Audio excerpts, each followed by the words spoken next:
पति पत्नी और वो शिक्षाप्रद कहानी। पति अभी नहा ही रहा था कि तभी फोन पर मैसेज टोन बजी। पत्नी मोबाइल के पास में ही खड़ी थी, उसका ध्यान फोन की तरफ गया। उसने सहज ही फोन उठाकर मैसेज पढ़ा। हाय, गुड मॉर्निंग डियर। किसी बेबी का मैसेज था। पत्नी सोच में पड़ जाती है कि अब यह बेबी कौन है। तब तक पति भी नहाकर बाहर आ चुका है। पत्नी उसे किसी बेबी का मैसेज आया है बताती है। पति मुस्कुरा देता है, फोन उठाकर उस मैसेज का रिप्लाई करता है, hi baby, how are you, और अपने काम में लग जाता है। इस रिप्लाई को भी पढ़ती है। अब हर पल पत्नी के दिमाग में यही विचार कौंधता रहता है कि यह बेबी कौन है। शाम को पति घर आता है। पत्नी उससे पूछती है, यह बेबी कौन है। पति जवाब में सिर्फ मुस्कुरा देता है और फिर से अपने काम में लग जाता है। 2-3 दिन बीत जाते हैं। उन विचारों ने अभी तक पत्नी का पीछा नहीं छोड़ा था और फिर से पति के मोबाइल पर फिर एक बार बेबी का मैसेज आता है, आज तो मिलोगे कि नहीं, तुम्हारी बहुत याद आ रही है। इस मैसेज ने आग में घी का काम किया। पत्नी का शक और भी ज्यादा पक्का हो गया। बीच बीच में ऐसे मैसेजेस का आदान प्रदान होता रहता और पत्नी के मन में शक की जड़ें और गहरी होती गई। पति पूछने पर भी जवाब में सिर्फ मुस्कुराहट के और कुछ नहीं कहता।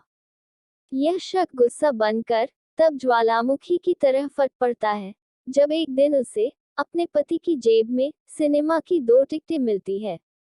पत्नी अपने पति से बहुत झगड़ती है। पति उसे समझाने की कोशिश करता है, लेकिन वह कोई भी बात सुनने को तैयार नहीं है। पति को भी उस पर गुस्सा आ जाता है और यह झगड़ा और भी ज्यादा बढ़ जाता है। गुस्से में पति घर से बाहर निकल जाता है। पत्नी का गुस्सा पति से कई गुना ज्यादा है। तुरंत वो अपना सारा सामान पैक करती है, एक चिट्ठी लिखती है कि मैं मायके जा रही हूँ हमेशा के लिए, और पति का घर छोड़कर चली जाती है। गुस्सा शांत होने पर जब पति घर आता है तो चिट्ठी पढ़कर उसके होश उड़ जाते हैं। 10 दिन बीत जाते हैं और गांव के उस घर पर डोरबेल बजती है जहां पत्नी रहने चली गई है।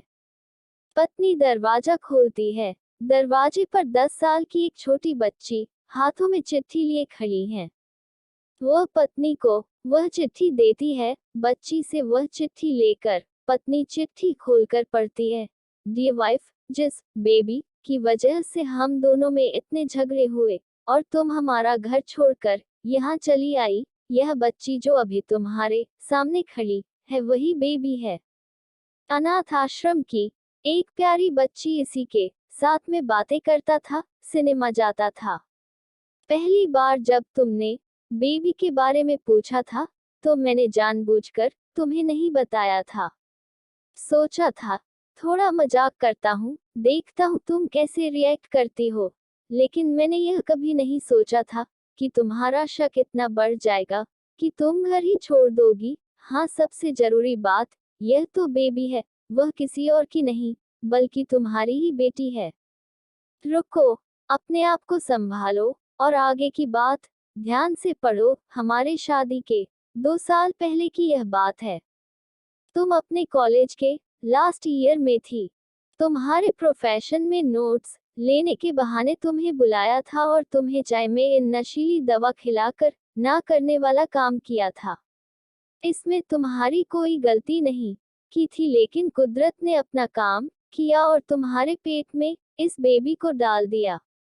काफी प्रयास करने पर भी अबॉर्शन नहीं हुआ तो तुम्हारे घर वालों ने समाज के डर से तुम्हें 6 महीने तक घर में ही रखा।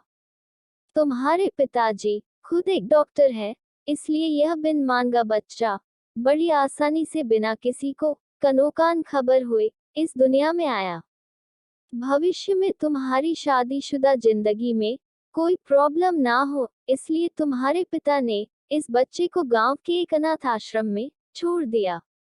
यह बच्चा, मतलब यही बेबी जो अभी तुम्हारे सामने खड़ी है, अगर अभी भी विश्वास नहीं हो रहा है तो इस बच्ची के गाल का वो तिल देख लो जो शायद तुमने उसे आखिरी बार रोते हुए देखा होगा, या फिर अपने पिताजी से पूछ लो। पत्नी जल्दी से उस बच्ची को पास में लेकर उसके गालों का तिल देखती है। उसका मन भर आता है, उसकी आंखों में आंसू आ जाते हैं, लेकिन अभी भी चिट्ठी बाकी है, इसलिए वह आगे पढ़ती है। मुझे पता है, अभी भी तुम्हारे मन में यह सवाल उठ रहा होगा कि यह सब मुझे कैसे पता। तुम्हें बता दूं कि यह सब तुम्हारे खुद के पिता ने ही अपने मन में उठ रहे पश्चाताप को शांत करने के लिए शादी के 1 महीने पहले मुझसे मिलकर सारी बात मुझे बताई थी। उन्होंने यह भी कहा था कि अगर मैं चाहूं तो शादी से इनकार कर सकता हूं। मैंने तो मैं स्वीकार किया, क्योंकि इस पूरी घटना में तुम्हारी कोई भी गलती नहीं थी, और हमारी शादी हो गई। तुमने मुझे बहुत प्यार दिया, लेकिन तुम्हारे पिता से बेबी के बारे में जानने के बाद मैं उसे मिले बिना नहीं रह पाया। मैं बीच बीच में उससे मिलता था। उससे मिलना, उसके साथ समय बिताना मुझे अच्छा लगता था। कितनी प्यारी बच्ची, बिना किसी गलती के क्यों सजा भुगते, बस इसलिए मैं उसे थोड़ी सी खुशी देने की कोशिश करता था।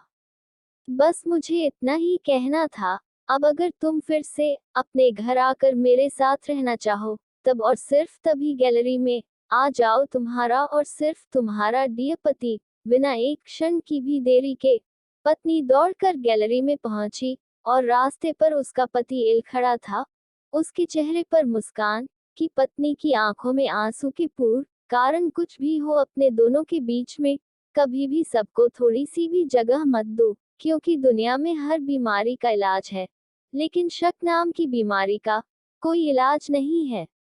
मन शांत रखो, जो भी मन में आए एक दूसरे को बताओ। वीडियो देखने के लिए धन्यवाद। वीडियो को लाइक करें, शेयर करें और चैनल को सब्सक्राइब करें।